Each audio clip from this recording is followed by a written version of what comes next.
Hello बच्चों, आप सभी का मैं एक्सीलेंट क्लासेस बाय अभी सर में स्वागत करता हूं। और आज हम लोग देखेंगे कि किस प्रकार से बच्चों जो हमारे त्रिकोणमितीय अनुपात हैं उनके जो दिए गए कुछ मान हैं, जैसा कि हम लोग देखेंगे 0 से लेकर 90 के बीच के जो मान हैं वो किस प्रकार से हम लोग सबसे आसान तरीके से देखेंगे कैसे इनको याद किया जा सकता है। क्योंकि ये बच्चों कक्षा 10 के पेपर हो या कक्षा 12 के पेपर हो, दोनों के लिए बहुत ही ज़्यादा इम्पोर्टेंट होने वाले हैं। तो इसको जरा ध्यान से देखेंगे किस प्रकार से इनको याद किया जा सकता है। उसके लिए मैं आपको सबसे पहले बताऊंगा कि बच्चों केवल आपको थोड़ी सी बात नहीं याद रखनी है कि जो आपका साइन थीटा का मान दिया जाएगा, साइन थीटा का मान किस तरह से आप याद रखेंगे। जैसे देखिए, मैंने आपसे बच्चों कहा आपको केवल एक वैल्यू याद रखना है, बाकी आप सभी धीरे धीरे निकालते चले जाएंगे। केवल आपको एक वैल्यू याद करनी है। देखिए कैसे आपको बताया गया साइन थीटा का मान, तो बच्चों साइन थीटा में 0 का मान होता है 0। उसके बाद बेटा अगर बात की जाए आगे कॉस की बात की जाए या सेक की बात की जाए या tan की बात की जाए या कॉट की बात की जाए तो हम धीरे धीरे सभी को पढ़ेंगे। पहले बेटा एक आपको केवल देखना है, तो साइन 0 का मान 0। और अगर बात की जाए साइन 30, तो साइन 30 का मान बच्चों आपको याद रखना है 1/2 होता है। उसके बाद साइन 45 की बेटा बात की जाए तो आपको याद रखना है 1/√2 होता है। अगर बच्चों साइन 60 की बात की जाए बेटा साइन 60 की वैल्यू होती है √3/2। अगर बच्चों साइन 90 की बात की जाए तो साइन 90 में बच्चों क्या करेंगे, एक मान रखेंगे यहाँ पे, यानी कि जो आपके मान निकलते हैं साइन के, साइन 0 का मान 0 होता है, साइन 30 का मान 1/2 होता है, साइन 45 का मान 1/√2 होता है, साइन 60 का मान √3/2 होता है और साइन 90 का मान 1 होता है। अब मैंने आपसे कहा था कि केवल ये वाली वैल्यूज आपको याद करनी है, बाकी की आप वैल्यू अपने आप ही निकालेंगे। देखिए कैसे निकालेंगे आप, अभी आप खुद ही देखेंगे सर जी अपने मन से निकाल ले रहे हैं। देखिए कैसे निकालेंगे। अब बच्चों मैंने कहा साइन और कॉस में संबंध क्या है, आपको एक काम करना है, जो आपने साइन की वैल्यूज लिखा है इसको आप केवल करिए रिवर्स ऑर्डर में लिख दीजिए। इसको आपने अगर 90 में मान लिखा है इसको आप रिवर्स करेंगे तो आपका सबसे पहले 1 आ जाएगा बेटा, तो 1 लिख दिया।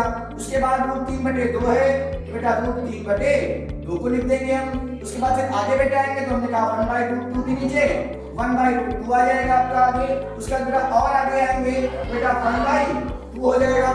और बेटा और आगे जाएंगे तो हमने कहा ये 0 कहाँ चला जाएगा आपका, यहाँ पे चला जाएगा आपका। उसके बाद बेटा आगे बात की जाए साइन, अब यहाँ मैंने कहा tan की अगर बात करते हैं तो बेटा tan की बात अगर की जाए, यहाँ tan के बारे में देखेंगे कि हमने कहा tan आपने पढ़ा होगा बच्चों, यहाँ नीचे देखते हैं थोड़ा सा tan थीटा बराबर आपको बताया गया है sin थीटा बटे cos थीटा बताया गया है। बच्चों अगर tan थीटा बराबर sin थीटा बटे cos थीटा होता है, बस आपको इन्हीं के मान रख के आपको निकालना है वैल्यू। कैसे निकालेंगे देखते हैं। अब आप एक काम करिए, अगर आप 0 को 1 से भाग करेंगे तो बेटा आपका 0 हो जाता है। अगर 0 से 1 को भाग किया जाए तो 0 आता है।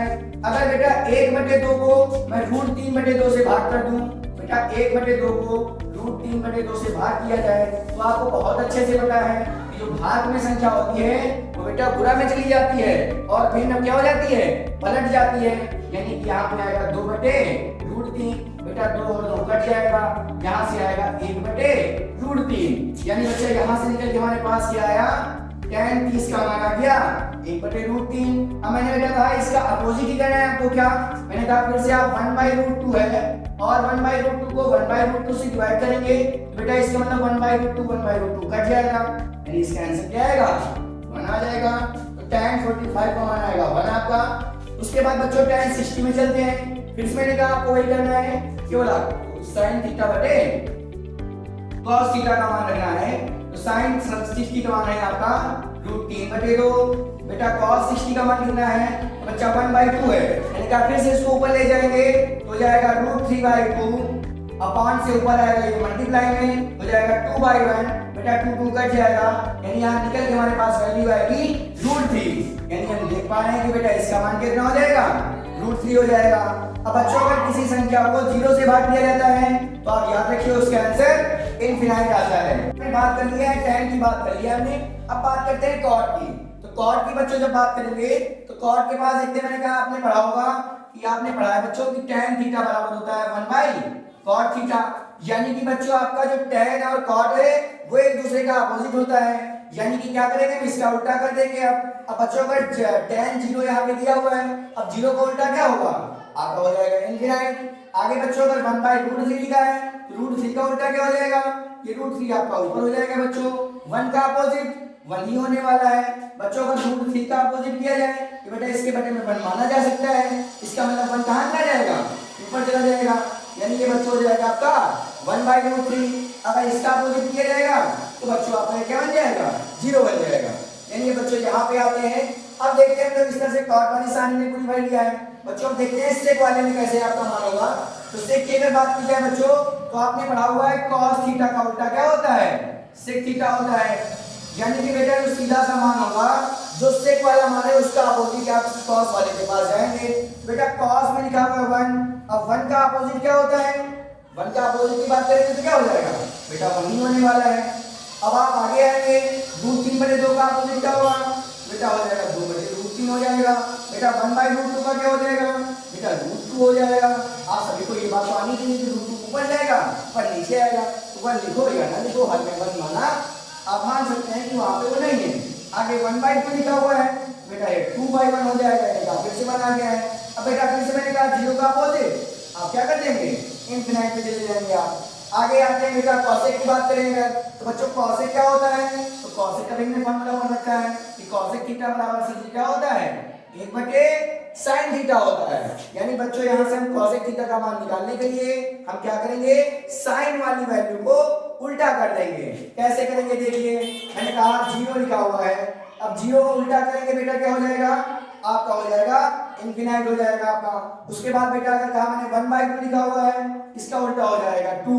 बेटा अगर 45 लिखा हुआ है इसमें लिखा है वन बाई रूट टू, बेटा ये ऊपर जाएगा हो जाएगा रूट टू। उसके बाद बेटा मैंने क्या कहा रूट थ्री बाई टू है, बेटा हो जाएगा ये टू बाई रूट थ्री हो जाएगा। अब बेटा अगर बात करें वन की तो वन का अपोजिट हो जाएगा वन हो जाएगा। इस प्रकार हम लोगों ने देख लिया है कि किस प्रकार से हमारी जो दी गई श्रृंखला है त्रिकोणमिति की वो किस प्रकार से हम आसानी से बना सकते हैं और इसे आसानी से याद भी कर सकते हैं। तो बेटा मिलते हैं इस तरह की वीडियो पाने के लिए, आगे आप हमारे चैनल को सब्सक्राइब भी करिए और उसको आप आगे बढ़ाते रहिए। मिलते हैं आगे नेक्स्ट वीडियो में हम लोग।